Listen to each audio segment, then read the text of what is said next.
Okay, so Samsung has already announced that it will hold a press conference just before the iPhone 17 launch on 5th of September. Yes, that's happening, and this is where we are gonna see something which is called the Galaxy S25 FE, the fan edition model of the Galaxy S25 lineup. Now, we are also going to see the Tab S11 and A7 Ultra, but they're going to be just a spec bump, nothing drastically changed.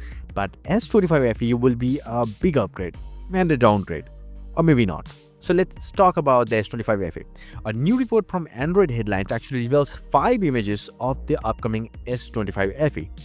And believe it or not, it just shows the color options. The first and foremost thing, it will be available in icy blue, jet black, navy, which is the deeper blue, and white. The white looks so sophisticated though. And almost every one of them has silver sides, like silverish kind of sides. And that is also visible in these photos. And if you don't know, this year, the one big change that will come to the S25 FE or the fan edition lineup is actually in the display department. This year, it will finally get the curved OLED panels. Now, curved doesn't mean it's curved from the sides, but curved at the end, which is where the connectors will actually connect to the display. And that means you will get flagship level, thinner bezels.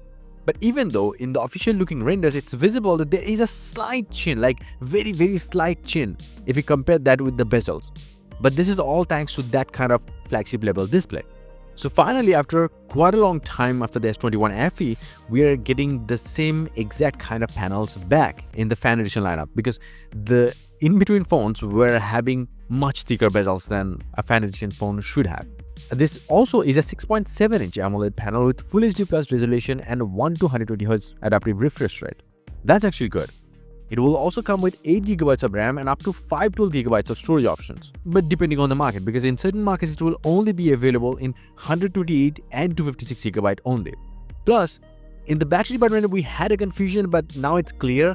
It's gonna be 4900 mAh, up from 4700 on the older model, with 45W up to fast charging. So in the battery department, maybe it's not 5000 mAh, but close to that, which is really a big improvement. But in the camera department, we are not seeing any changes except in the front camera. That's going to be 12 megapixel just like the S25 lineup. But rest of it, the 50 megapixel primary camera with optical image stabilization to the 12 megapixel ultra wide angle camera or the 8 megapixel 3x telemeter cameras with OIS will all be similar to the current model or the last year's model, let's call it.